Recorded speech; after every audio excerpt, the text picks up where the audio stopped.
Ngayon, gagamit tayo ng eyedropper tool. Una, trace bitmap natin tong JPEG. So, ginagamit ang eyedropper tool para makapili ng kulay base dun sa ginagaya. So, ito, trace bitmap line art natin yung Apple. Click OK. Then, ilipat natin siya. Hilahin natin papunta dito sa kabila. Yung nasa kaliwa ngayon, yung JPEG. Nasa kanan, yun yung bitmap, line art. Ito ngayon yung original nating logo na lalagyan natin ng kulay. So, i-ungroup lang natin siya.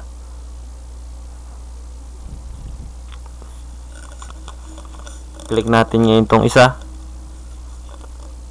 Yan, click natin. Click natin dito sa eyedropper. Ayan, eyedropper. Click natin dito sa kahit anong kulay dito sa vector based. Then,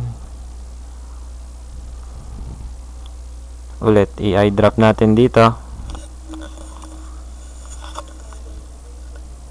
Then, pindot tayo sa keyboard ng Shift.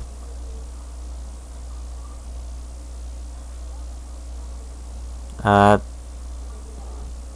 i-click natin doon. So, hindi ko lang maalala kung Shift or Alt, pero alin doon sa dalawa, subukan nyo lang. Magiging fill yung icon. So, eyedropper tool ulit natin to. Tapos, pindot tayo ulit sa keyboard ng Shift or Alt. Then, click natin ngayon dito. Ayan. So, kung mapapansin nyo, nakokopya yung kulay pagka ina-eyedropper tool.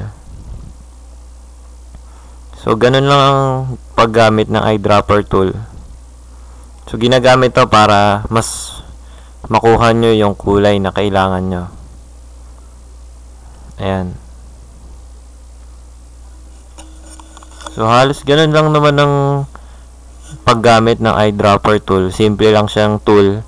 Pero, mas maganda ang magiging kalalabasan ng ginagawa ninyo kapag gumagamit kayo ng eyedropper tool. Kasi hindi nyo na kailangan hulaan yung color na kailangan. I-eyedrop nyo na lang.